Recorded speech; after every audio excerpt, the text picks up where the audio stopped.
working on doing some more desensitizing from the fence. And I want to work on more mounting and kind of sitting on him a little bit from up here. You can tell he needs a little bit more work up here because you can tell the difference in his head and neck versus when I was on the mounting block. So I probably shouldn't even go to putting my foot over him because before, as far as I went, as soon as I went on the fence and he was standing next to me, his head and neck were up. So he's not even ready for that part yet. So something to think about. See, he thought he was going to get a treat. That's why he went and just turned to my foot really quick. He didn't bite my foot. He just thought that that's what was happening, and he was pretty tense about it. There, so he started relaxing, putting his head and neck down. We're clicking reward him for that. Um, but he just got really tense, and you could tell why in the last like few videos where I showed you I was desensitizing him from the fence, like he wasn't super comfortable and he was like grabbing for the food and stuff like that. And he was much better at Liberty, but he still needs some work on this as I can see watching this back. This looks a lot better. He's not quite as tense. And yeah, I like that head turn too. Like he's kind of thinking that my foot's like kind of like my arm and he might get a treat. And then this is why I like working from the fence. He stepped away and I'm still on the fence, so it was not a big deal. And he's stepping away because he's kind of worried about this. He's a little confused about what it is I want, but it's not a big deal. He comes back really nice too. This looks much better, so I like where his head's at better than it was before. And then he was like, "Oh, I'm scared." So as you can tell with those little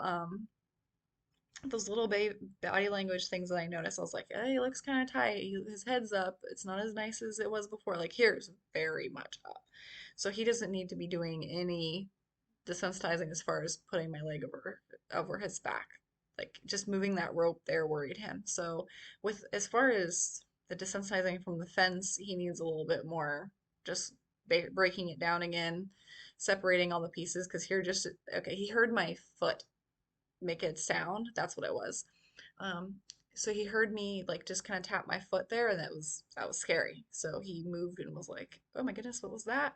So I'm just gonna make that sound, and he stops and looks at it, and I'm gonna reward him for it, and it's not a big deal. It's just one of those things, especially with Mustangs, like every little thing I need to make sure he's okay with because those are all new things, and they notice those new things a lot more than a domestic horse does. So it was just the tapping of my shoe, and he was worried about that because I was like gonna make some noises while I was near him, which I shouldn't even have been doing because he was already getting over threshold and getting a little too worried to work successfully. So shouldn't have even done that, but that was the blow up of that. So if I have my horse and he looks like this, I need to take some steps to fix that first before I try anything else. And that's going to be where a lot of people get stuck. So, and where I have gotten stuck in the past, as you can see here, he's still a little worried, and I continue to like put my foot on him and do some desensitizing. And I mean, he's working okay, but he could be working a lot more relaxed. And he's still voluntarily coming up to the fence, like, and that's why it's hard for people to like notice things until they've gone really, really bad because then the horse doesn't want to come up there at all, even though he was feeling like, not super sure about it anyways, but they still came up. And then you end up with that big reaction like I had where he was jumping to the side a couple times. Like we don't want those reactions at all, especially under saddle.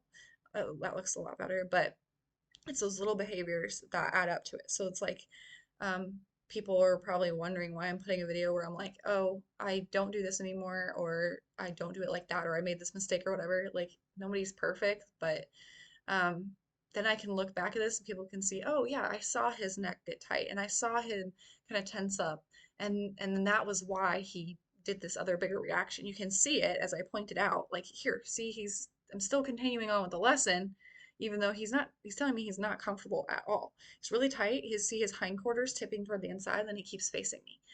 He's still worried about that. I think that boot sound is what it is right here, but um, all those body language, little pieces of body language are what people miss. And now you can kind of see them and it's a lot better. So I'm not saying we should go do this exact thing that I'm doing right here. I'm showing you the parts that I messed up on and that we could get better with. See, he's coming back to me, but then he immediately takes a step away. So I'm doing better here. I'm just kind of taking my time, like let him target. There we go. Relax a little bit, not a big deal. And just go back multiple steps in this case because he's not learning anything good here. If I continue desensitizing him to my foot, nothing good's coming from that because he's tense right now.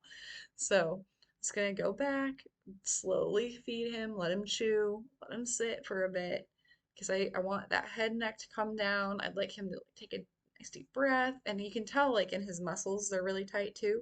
I want those muscles to just relax, and like there was just kind of petting him, and he thought, oh, where's the treat at? And he was like too much on that too. He's too um like intense about that, and you can tell that that's another reason that he's showing you that he's nervous is because he's like, oh my gosh, where's the food coming from?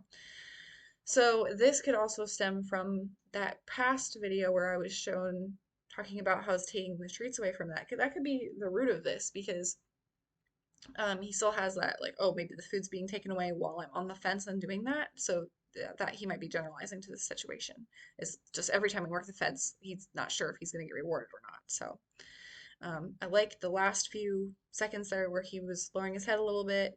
He was turning his head neck slower. Um, I like all of that. He does have a tendency to pick his head up a bit when he eats, so I'm not too worried if he raises his head a bit. It's probably not tension. That's kind of just part of what he does. So, I mean, he's doing okay with that. Okay, no, he's not.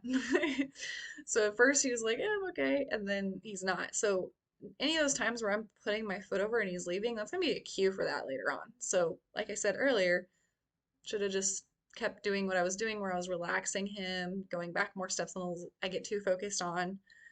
Okay, well, today I was going to do this, so let's do that. And see, now he's back to moving his head really fast, thinking that he might get a treat there. So, more relaxation, like I probably should. Ideally, it just, this is better where he's taking the treat better. I'm not sure what I clicked him for there, but he's more relaxed in taking it. I should have just went back to just sitting on the fence, feed him treats, being relaxed. He's not in the frame of mind at all to work on the foot at all and having my foot go over him because I don't want this to become foot goes over you and you walk away or you move away and he immediately associates that with something being scary. I don't want that to become a cue. So, and that's kind of what's happening. It's better right now, but like you can still see he's got that tension because he's thinking, oh, maybe I have food, and he's being really tight about it. It'd be different if I put my foot over him and he slowly turned his head and looked at it. That would be great. I would like that. So I think at this point I was like, well, I'm just gonna have him target my foot. So I'm pretty sure that's why I'm rewarding him here. I'd be careful with that too. Probably shouldn't have done that because I don't want that tight turn to be part of it. That was better, but like you can get really quickly in a habit where the horse spins their head around really quickly, which you'll see with Dakota, which I probably taught her how to do. That she'll spin her head really quickly, and it took a really long time to fix that because it was a habit. So especially with this horse here, while I'm working here, if you see that tension when he's turning to get that treat, we gotta fix it now because it's just gonna get worse. That was actually pretty nice with my foot over there. But again, I should have gone back and fixed all these things first. So don't do what I'm doing in this situation. Use this video to see, okay, I see the signs where he's getting worried. I see where I should have stopped and then can implement that into your training. So just kind of quit and go back and build him back up. It's okay to go back. I get stuck on that still. It's like, oh, I'm going to do this today. And then we go too far.